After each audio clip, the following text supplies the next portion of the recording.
We have the pleasure to work together with Professor Christina Hicks and her team from the University of Lancaster in order to build ideas together and to work together and to complement the work that we are doing here, the ownership analysis from the EqualSea Lab, and trying to answer the question of who are the real owners of the oceans, and with the work that Professor Christina Hicks and her team is also doing in terms of the nutritional flows, especially in the Global South. And we are trying to work together to analyze to what extent this new analysis about the ownership really can impact positively or negatively in the access to nutrition from the oceans in the Global South. We met for 3 days here at Santiago de Compostela in Spain. This is under the context of the EqualSea project funded by the European Research Council, and we expect to deliver the results in 2026.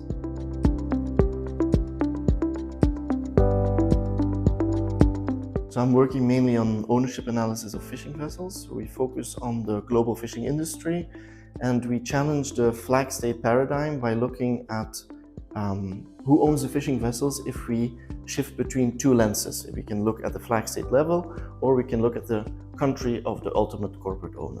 And we see that there's a lot of shifts there. We can see that there's countries that are very dominant. They appear very dominant at the corporate ownership level that we would not have seen at the flag state level. So we see also that in the Global South, some fisheries that appear to be locally owned are actually owned by countries in the Global North. Yeah, I'm very excited about the collaboration that we're starting now with the University of Lancaster. I think that the ownership lens that we use here at EqualSea can really also be used in looking at nutritional value of fish. So the work that Cristina and her team have been doing can be complemented through this ownership look. So we're very excited, I think, both teams to kind of augment each other's work.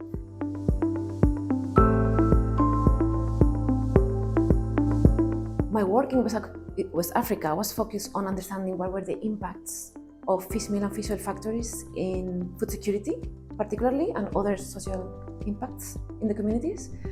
And this is very important because factories that has been established for the last decades in West Africa, particularly Mauritania, Senegal, and the Gambia, has been using small pelagics to produce fish meal and fish oil that is exported to other countries.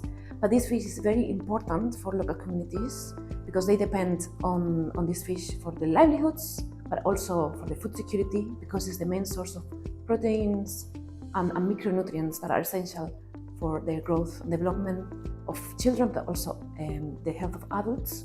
And actually what we found is that households that are closer to factories consume less fish.